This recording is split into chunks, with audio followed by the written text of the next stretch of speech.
We are live. Good to be here today. Like I said, my name's Adam Stevens. This is my weekly live stream. So thanks for tuning in if you are live, or if you happen to be catching the replay, there'll be a replay and I'll post it.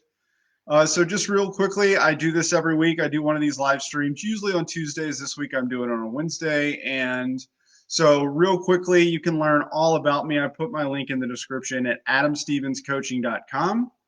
On the front page, there is a link that says work with me, where you can put in your stuff, you can put in your information, and I will call you and I'll tell you a little bit about what it looks like to work with me as a life and well-being coach. The other thing is there's an opportunity to get on the email list. I have an email community. I send out a newsletter every week with personal development, all sorts of coaching tips. And also there is a hub on adamstevenscoaching.com with a ton of free content. There's all sorts of free content, all sorts of stuff, wellness, meditation, food addiction, recovery, codependency, all sorts of amazing resources there, where I teach about all kinds of stuff. Anyway, today's live event, today's live show is about, I named this one Praising Your Past Self, right?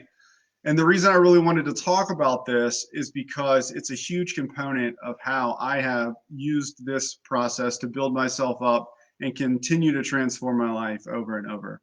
As someone who was morbidly obese, 2-pack-a-day smoker, daily drinker, a lot of the stuff that I've changed, I was over 300 pounds, a lot of the stuff I have changed, I have done by just consistently doing things I was uncomfortable doing and just moving forward. So anyhow, praising your past self. What I wanted to talk about that is that we talked about gratitude lists. So I talked about gratitude list a couple weeks ago, and I talked about coaching last week. But a huge part, another thing that we can do with a gratitude list is also to be grateful for our accomplishments or the traits that we have developed over the years, right? So if you go into the past, don't worry too much about the morbid stuff. Everybody has stuff in their past. But if you go into the past, wherever you were, whether it was a kid thing, teenager, your early 20s, your past self made decisions that brought you to where you're at today, right? And so go back into the past and think about all that you've accomplished, right? When we talk about gratitude, praising ourselves for the traits we've accomplished, what have you been through and what have you accomplished during that time? And give yourself credit for that, right? And then as we move forward through that, think about what will your future self praise you for? Because all we're doing here in the current moment, when we're trying to do behavior change, when we're trying to get better, when we're trying to achieve any of our goals, we have to lay roots today that will lead us to, where we want to be. We have to look for the opportunities. And a lot of times that just involves doing things we're uncomfortable doing because change is uncomfortable. And that's really an evolutionary process, right? Not just our reptilian brain, but even you as a child or in any way, certainty plays an evolutionary purpose. If I have certainty and security, then things are good. But oftentimes behavior change involves uncertainty. It involves moving into the unknown. And where there's that, there will be different belief structures that'll pop up, such as I'm not good enough. I don't deserve this job. I could never go to grad school. I can never lose the weight. I could never stop smoking. Whatever that is, right? So what we want to think about is when we're moving forward, we need to start to set anchors and good habits now, right? And it just, there's always going to be those doubts, but we're going to move forward and we are going to build on our strengths. So take time, praise your past self, look at your strengths, and then start laying roots foundationally for your future.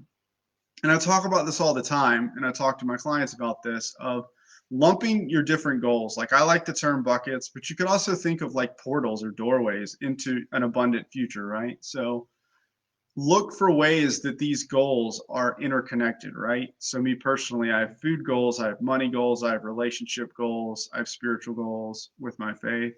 So how do all of these elements kind of come together, and how can we work on multiple things simultaneously, right? And I know for a fact in my own past, right, coming back from adversity, or learning to be hardworking, learning to persevere, right? Some of the most I learned about myself, I went back to school when I was 29 and got another degree, right? Just getting it done, pushing past the uncomfortableness and just doing the deal, right? And we all have to do that. But I learned and I picked up a lot of those traits and I apply those every day, right? For instance, one of the big traits that with my wellness and my health goals was my relationship with food and how I created a much better relationship with food and kind of pulled away from some disordered eating habits, right?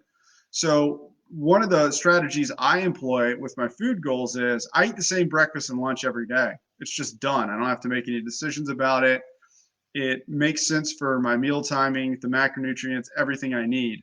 I don't have to make any decisions about that. I've determined on my with my goals for my health that that's where I'm at.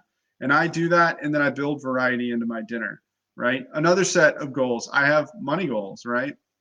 So, and I consistently found a way to spend less than I make. We have a huge priority on investing, and I'm making a lot of headway, significant amount of headway over the years with my money goals. I have relationship goals, right?